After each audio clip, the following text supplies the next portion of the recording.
Howdy, of you delicious people. I'm here today to review Critters 4. I apologize about my getup. I feel like I just kind of toss things together because I decided hey, I'm going to change my sleep schedule. And then once I woke up the day of me changing my sleep schedule, like the time after that when I chose to sleep, I just immediately felt just completely drained and a horrible migraine as I was to wake up. So I was just I am just not gonna be able to go ahead and do videos right away. Um, so I had to kind of just go okay, I need to rest. I need to sleep again. And surefire enough, I did that, and then I feel a little bit better. Um, so yeah, going into Critters 4, what is this movie like? Well, it doesn't feel at all like a Critters movie, in all honesty. I really want to just say, bravo to the effort of this movie. At least they did something with this. They tried. Bravo to that for trying in this movie, but I can't recommend anyone actually see this film. To me, this just feels like a just any common space movie, and then splash some critters every once in a while to just say that it's a critters movie, and they try to do a little bit of things different than the other films, but you can just tell that probably most of this money probably just went into the set pieces that were it kind of feels like they put every bit of money into anything but the actual critters part of it. It just feels like they recycled some critters things from the last movie, obviously. It feels like they were just hey man, this one tax write-off. And it'll be interesting to see what Critters Attack is gonna be like.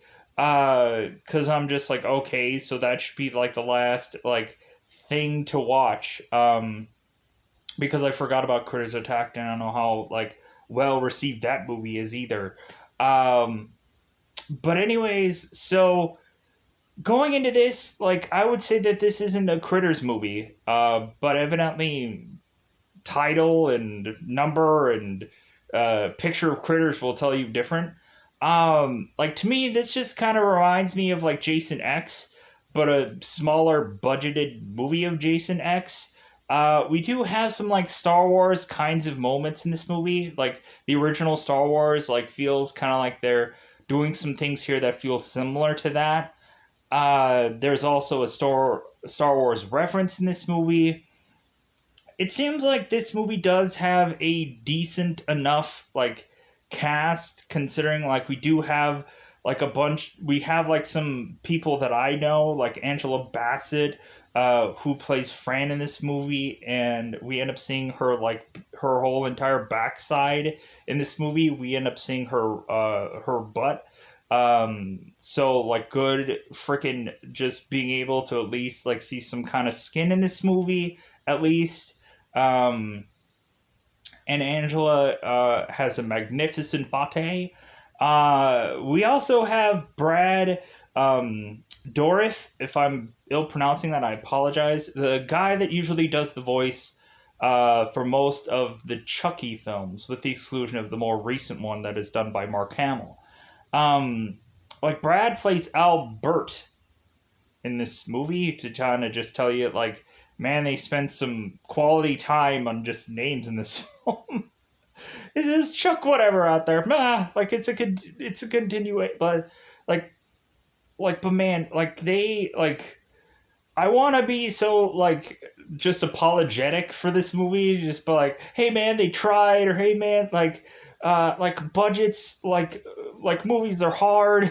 like they I'm sure they probably had this big elaborate thing wanting to do in this movie, but then all of a sudden the budget just probably killed a lot of the movie. Or maybe they were doing this film while they were filming some other, it feels like. So maybe that's why like the critters weren't exactly present because they were filming this movie while filming Critters 3 or something. Like that's what it just kind of feels like. It feels like a movie that like I don't know, like somebody just like wanted to do a space film and then the critters were just a thing to just like continue on with something. I don't know, it was weird. Like somebody just wanted it in their portfolio to do a space film and yeah. But yeah, so going on into this, like I can't recommend this movie to anybody. Like they do some interesting things with the critters in this film, like that seems like one part that seems unnormal that they haven't done in the other ones. But like all of this is just like very just where's the actual like man I complained about how like really like Critters 3 might have felt like a victory lap and how like there wasn't enough like Critters action in that movie. Oh my god, I went into this one I'm like where are the critters whatsoever in this film? Uh but yeah, but they try like god like I'm sorry. I'm sorry, Critters, for their lack of doing things.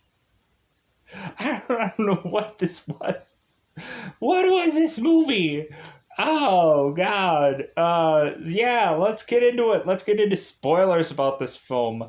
Let's go out of our way to say that we've seen this film, and let's go out of our way to say, yeah. Let's go into spoiler time. Spoiler time. It's about that time you to spoil this movie. So here is the goofy thing. So Critters 3 had an end credit sequence or had a credit sequence, not an end credit, because I don't want you to go all the way at the end of this the Critters 3 to see if you missed something. No. Like Critters 3 had a thing going on during the credits. And I'm just kind of like, okay, like this is interesting, like to have kind of like this credit scene, whatever. But all of a sudden in Critters 4, they reuse the exact same sequence in Critters 3, in Critters 4. So I'm like, what did I miss? Why did I have to go to the end credit scene to watch what happens when I could just watch Critters 4 and have the exact same scene? Like, were people thinking, like, or the people that did this think that, like, no one was gonna, like, sit through the credits to watch this scene? Like, what was going on there? Or maybe they were just like, "Hey, we need to remind people what happened in the last movie because we're transitioning from 3 to 4," which I don't think that matters. Like, I just like I don't like they could have done whatever, and like I don't think anyone would have cared because this is space movie. It's not a critters film, so I don't even know if I need to talk about this whole like breakdown of a scene because it's the exact same thing from Critters 3. Like I would have just said like, hey, just check out the end of Critters 3, and then like I'll just have to just bump through it and just go to the next thing. So, but like I guess we'll do it. So, Charlie is to be in the apartment complex that had been burnt down from Critters 3, and so he is to go and look for the critters' eggs to make sure that the species is to be dealt with. And so Og is to come on to this call and to mention to Charlie, hey, like you can't go and kill these eggs because that would completely extinguish the critters franchise. But Charlie is just like, but I don't want to do a space movie. It might be fun though, but still, like, yeah, like we and like I guess in this future they don't have laser guns in this future. Like, well, maybe they do. Like they have no. Technically, they have laser guns, but the laser guns are just kind of like really laser guns. Like we also have this like old cowboy-ish like gun that has to also be like put in this movie. So like we have this antique of a gun, and we also have like laser guns, and I'm just like, what is going on here?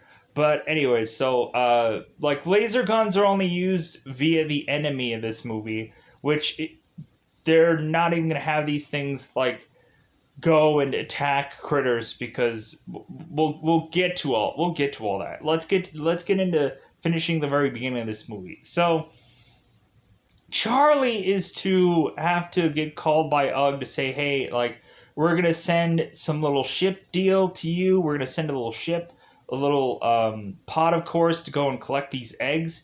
And so Charlie goes inside the ship, and he ends up going and, like, trying to hit buttons and whatever, because his ship is just going to leave with Charlie inside of it. Charlie tries to get out of it, and he ends up getting knocked out gas. So he ends up just floating on into space for seemingly years on end, because nobody decides to go and collect Charlie.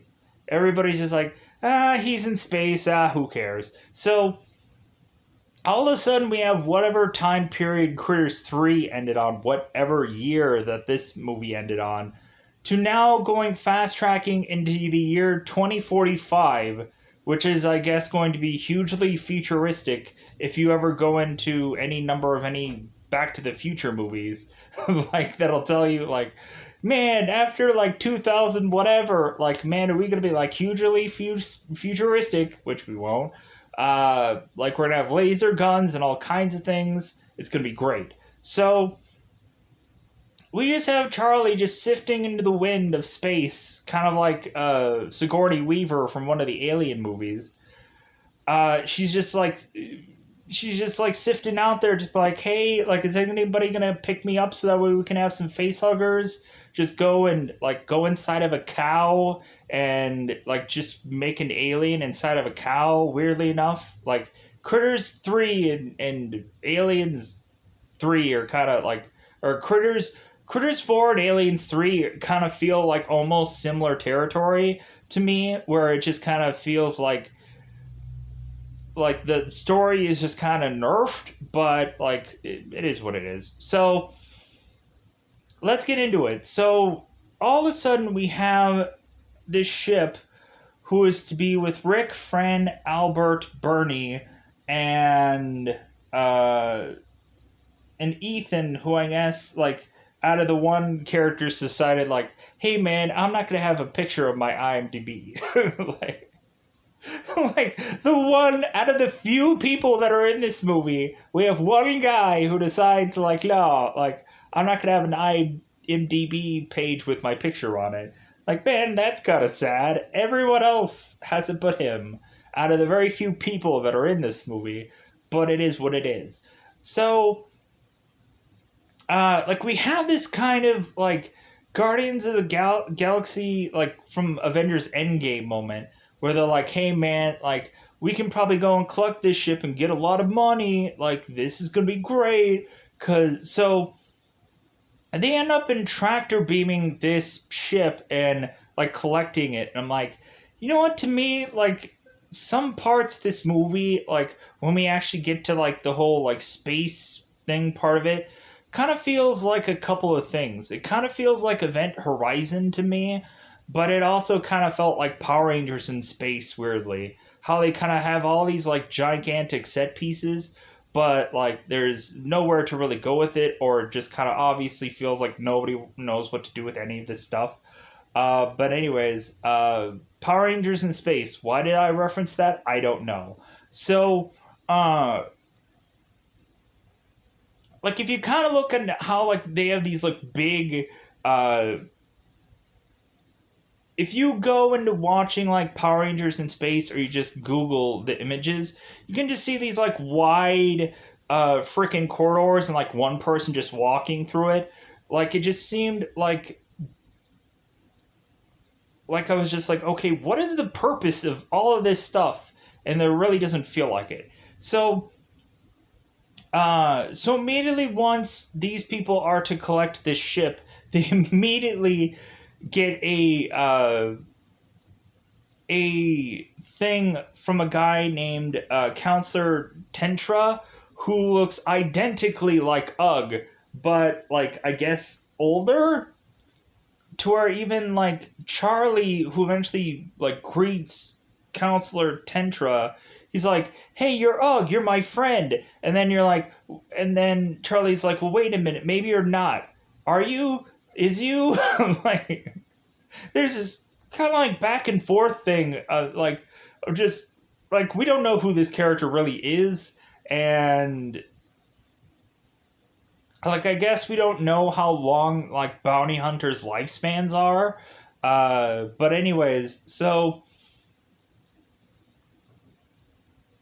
pushing on. So what ends up happening is the counselor is to tell this ship to go and dock at this one other ship so that way they can retrieve the Krites or the critters or whatever they call them in this movie. So the guys are like, "Oh, great, we're gonna get a big payday. This is awesome," because it just feels like these people just use money in this distant future for I don't know what. Because it seems like there's just a lot of nothing in space. So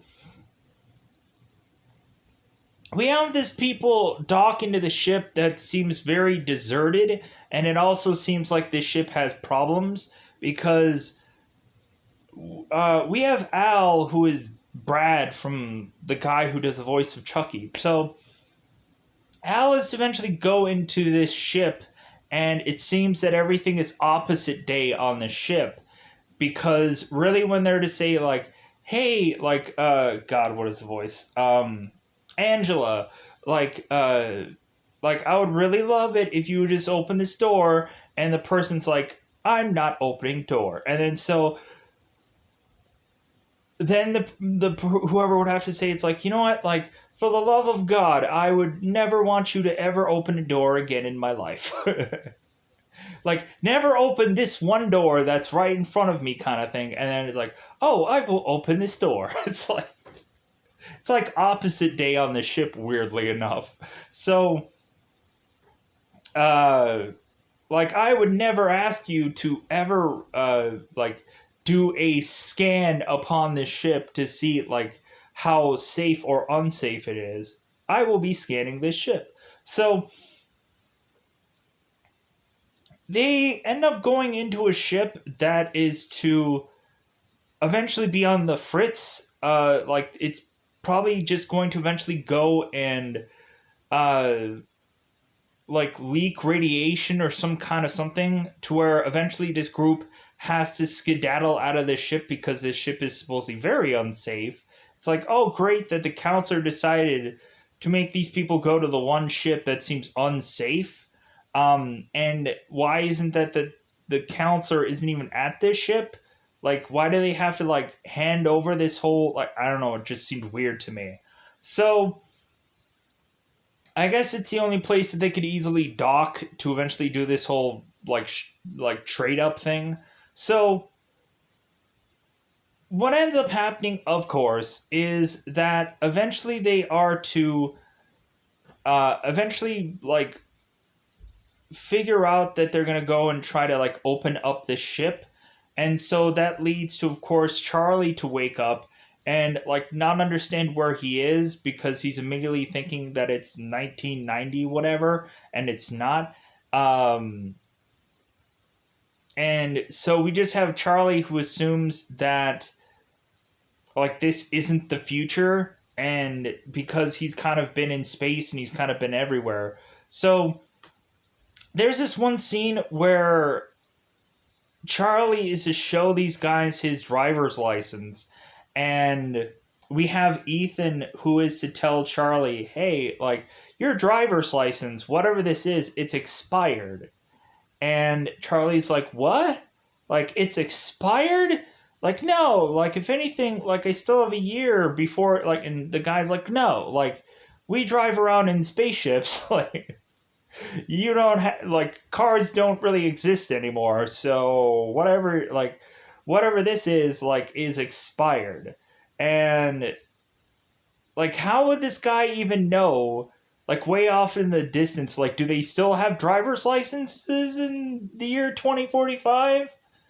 You'd probably have to assume, right? Like it's kind of like a spaceship driver's license now, but still like whatever. So they get on this ship, and eventually we slowly but surely have the Krites start attacking people because eventually the eggs crack, and eventually like they make their way onto the ship. But like this is a slowly but sure process here. So what ends up happening is we end up having like this Rick guy who's kind of a like change the R to a D and you get what this guy is. So, and we also have this guy who is to be called Bernie, who all he cares about is like, man, I want to go to the pharmacy part of this ship so I can just collect all this candy that seems to look like drugs, but it could also be candy. But like I don't want to like say that candy is drugs because stay off drugs, kids. Like, stay off the drugs. As long as it's a prescriptional, whatever. The more you know. Anyways, pushing on. So, the first attack of the Krites, while it takes like seemingly like 40 minutes to probably get to that in a 95 or like how long was this? Like 100-minute movie, maybe? So, like an hour and 40. So, yeah. Anyways, so or no wait, it was about like 94 to 100, like I don't know, like because when looking at the app I think it said like 94 minutes, but then it was like 100. I don't know, it was weird. So going into this film, what ends up happening is Rick is to bizarrely have a critter like go inside his mouth, and I guess the critter is consuming this guy within his mouth. And so I guess we have Rick who ends up like suffocating and he ends up falling over. So that way the critter can just go and like nibble the crap out of him. I honestly thought like bravo to like them trying something different here. Uh, I thought that like I've seen that kind of thing done before. Like there's this one movie called Tales of the Dark Side, the movie, where we have a cat that assassinates the elderly. And I know that sounds like a weird movie, but it's like a funny movie. It's bizarre, but it is what it is. And there's this one spot where eventually the hitman is to eventually like try to get at this cat because this hitman is hired to take out this cat because this cat keeps killing people. So we just have this one spot where this cat just decides to jump into this hitman's mouth. And so, like, this hitman is now, like, struggling with this cat in his mouth. And I'm just like, that is such a weird film. But I watch all kinds of weird things. So, freaking, like, give me a break. But anyways, also don't give me a break. But give me a break, but just kind of, like, slightly. Anyways, so yeah. So we have critter in mouth thing. I'm like, you know what? Like, bravo for them trying something different. Like, give a freaking like clap for that moment. But that's like gonna be the biggest interesting thing that happens in this movie. And then after that, we just have like one other spot where we are to really have the critters actually attack anybody. And then basically the rest of the movie we just have them just kind of looking at people menacing, and that's about it. Maybe there's maybe an attack, a bite, maybe here and there, but like the rest of it is just like, I'm scary looking. Look at me, I'm scary. Because evidently, like I don't remember the rating system of this movie, but like, did they just want to like not like avoid violence whatsoever so they can like straight to video and DVD or straight to whatever probably during this time period, it would have been like VHS still, whatever. Or straight to TV, like probably somewhere, like late at night, when you want to get really scared and you want to watch something else besides Critters 4. So, let's push on. So, Rick is to die and no one really cares. Sadly enough, anyone who's to die in this movie sadly doesn't matter. But that just leads to Charlie just kind of going like, well, I've been through this before. So, but eventually what ends up happening is like we have both Ethan and Charlie who eventually have to kind of like scramble around through the ship, as well as any number of other people have to start like scrambling around in the ship when eventually critters are to appear. Like we kind of have Charlie and Ethan who ends up in this like uh this garbage compactor of a room, and all of a sudden we have the garbage compactor room who is to like start to like close in on them, and I'm like, Star Wars. And so we bizarrely have Ethan who is desperately calling out to this to Angela to like stop the whole countdown of things, or stop them from like getting crushed. But eventually, when the guy ends up having the magically delicious words to close or to stop this Angela from doing this like condensing down of this thing, eventually she just restarts the countdown anyways. So like we have just a ton of moments in this movie where like Charlie is getting freaking like climbed on by like somebody in this film consistently. I don't know why. Like, man, I think Charlie was just like, man, like I freaking hated this movie because I hated getting freaking stepped on through this entire freaking thing. I don't know what it was that like they desperately wanted me to just continue to just have like freaking shoes and feet and crap all over my face. Like, man, like I'm kind of like the continuous person from this franchise, and how I just got freaking stepped on through this entire fourth movie. But like, hey man, I guess he's like, hey man, I'm a team player, like as well as everyone else in this movie, and it was just so like I'm sure for like Charlie, like the guy who ends up playing Charlie, Don Chief Oper, like I'm sure it was just like, man, what a ride. Freaking like I was be able to work with this person and this guy, and like this person made something out of this, and like Leonardo DiCaprio, and like and the list goes on and on. Like I'm sure for that guy it was probably just like, hey man, like it was amazing just to be able to get to work with who he worked with. Because who knew how long he was gonna like ride off into the sunset with this. So but anyways, so eventually let's get to the other action sequence to kind of like get to the point of easily wrapping this up. Because we just have a lot of sequences where Albert is just talking to the computer, and like there's a lot of like things that they're trying to figure out via talking to the computer and doing all these diagnostics and all this other stuff. It's a lot of that in this movie. Like it's a lot of just like long stretches of certain sequences that they really have to just stretch out in this movie, which is just kind of sad. So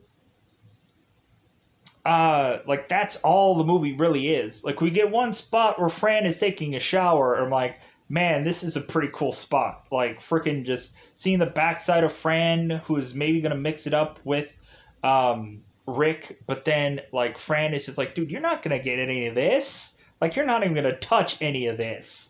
So Rick is just like, well, that sucks. Like I'm not gonna get the attractive woman in this movie, and I'm gonna die. So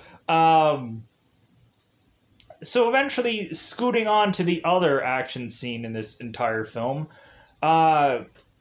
we have Bernie, who is to be a guy that wants to decide to go and get every single drug in this spaceship. And he's like, oh my god, there's so many choices. There's so many drugs. They have everything here. And I mean everything. You just see these like huge like freaking like cabinet things just full of drugs, and this guy is just like, none of it's labeled. Everything is just like, oh, green one, blue one, black one, purple one, whatever one. And I'm just like, huh? I'm like, man, like, these people had to take a crap ton of time to get all of these drugs all in this little, like, cabinet of a thing.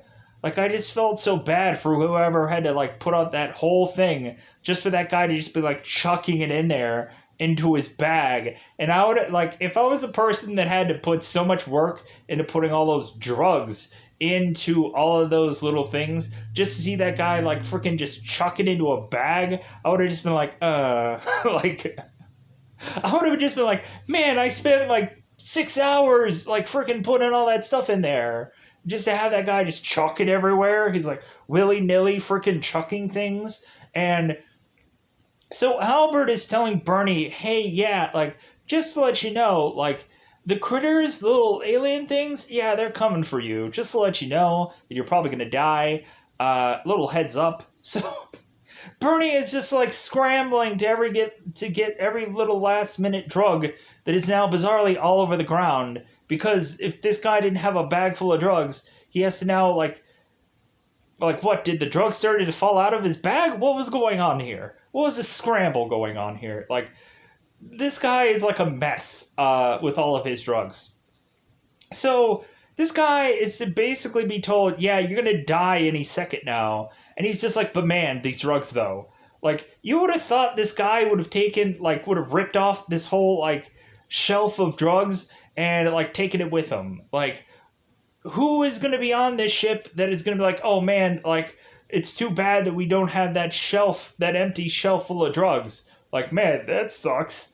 Like, you would have thought he would have figured out some way to just, like, rip this thing off and just taken all the things of drugs. But I guess not. I guess this whole drug thing is an importable thing that they could have ripped off at any time. Anyways, mood point. So, Bernie is consistently going after his drugs to eventually have the people just going like, well, hey, I guess we should maybe go and save the druggy guy. We should probably go and, like, maybe help him out when he's eventually going to get attacked and murdered and whatever. And plus, also, I think we need to actually start going and trying to kill some of these, like, critters at some point in time. So, Bernie is to eventually get attacked. Some people are to make their way to Bernie.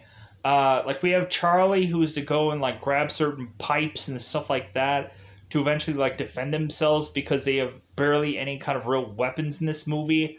It's Aliens 3 all over again. So eventually Albert is to show Charlie that they do have this antique gun that, like, I don't even know that, like, if, like, this doesn't feel like the right kind of gun to me.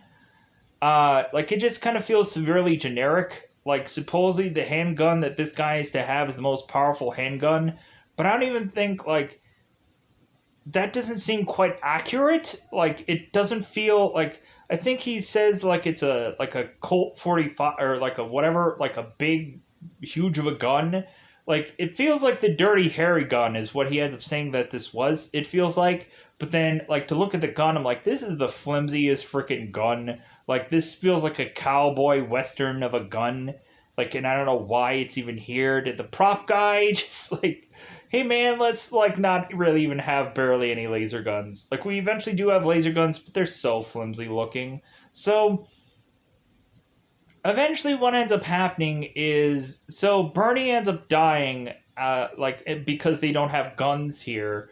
So eventually what ends up happening is Ethan is to eventually spot that it seems that the critters are trying to experiment on themselves to try to give themselves more critters power. But when looking at these things, I'm just like, what exactly did this even do? Did this make this a super critter that can go and kill anybody? Because we're never going to have much of any action scenes after this. So what was the point of any of this? So pushing on in this movie further. So really, the only thing that really matters in this movie is the arrival of Counselor Tetra, who is to look like Ugg, technically from Critters 3. So Counselor Tetra is to make his way onto the ship, and of course, he has to have a completely different outfit than any of the other Critters movies. So it's like, of course, it's like, yeah, you can't have anything look like any of the other Critters films because lawsuit or something. Like, or we just have to say that it's a different kind of person. Like, he's not the bounty hunter that everyone is to know, and what, but still, like, they like drastically change how these characters look. I guess they have to do that because it's a gap in time period.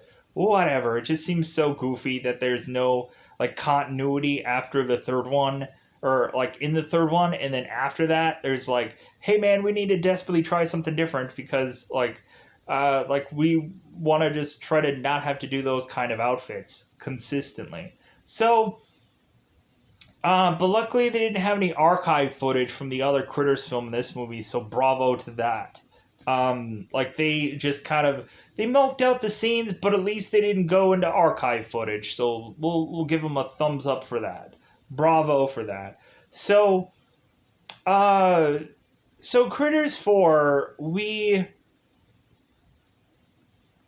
have Charlie who is to meet up with who he thinks is Ugg, and like it seems like he's like, oh, you're my friend, like we're friends, like I know you, like it kind of feels like the Thor Ragnarok moment. It's like, hey, my friend from work, like we know one another, but it's not the same Ugg, so it's just weird. It's weird.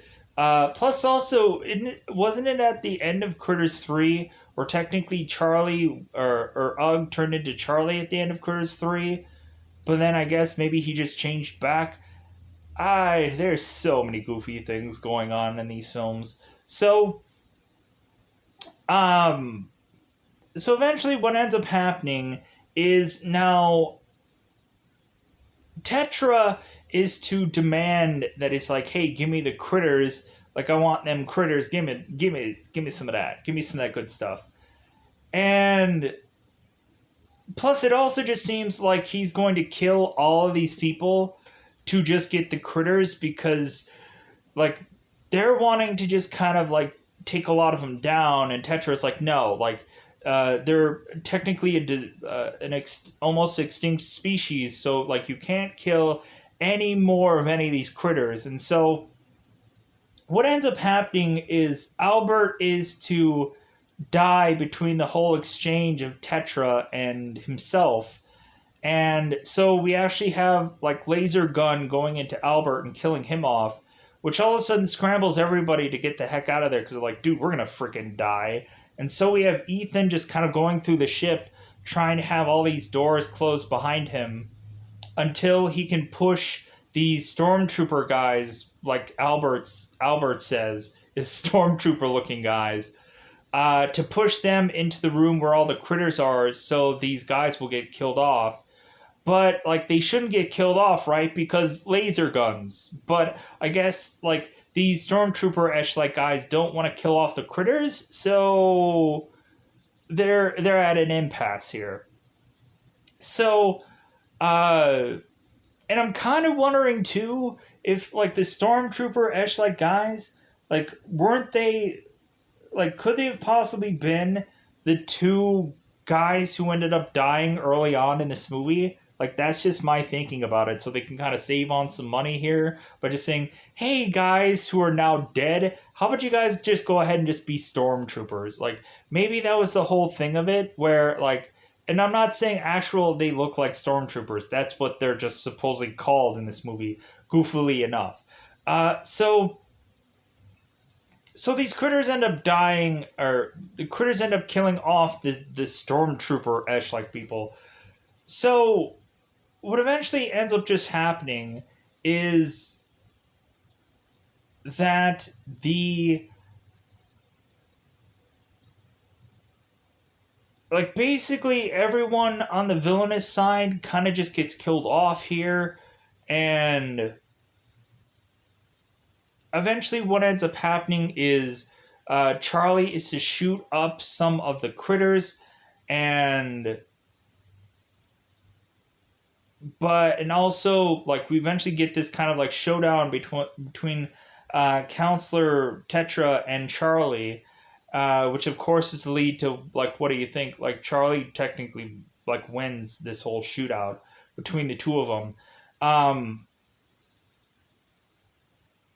so what eventually happens is the rest of the group just is to commandeer this spaceship that was the bounty hunter esh like people, and just to like go off anyways because this ship is going to die. Like this ship is going, the ship that the people were to do this whole exchange in was basically going to die off anyways. Like that's the whole reason for their escape. And plus also like they were kind of getting a countdown thing going on anyways. So what ends up happening at the end of this movie is like Charlie is to eventually just start like messing with the ship. And of course, we get the one spot where Fran is telling Charlie, "Hey, don't mess anything with the ship." While we're, I guess, gonna just go and take a sleep or a rest or whatever. And so Charlie's messing with the ship, and that just leads us to eventually just having this movie end with Charlie just messing with the ship, doing something that he shouldn't do. So yeah, like that's what ends up happening through a bulk of this movie in a roundabout way. I reviewed it, but there's a lot of flimsy things going on with this movie. So with that said, I think I'm gonna get out of here. Goodbye, everybody. Goodbye, everybody.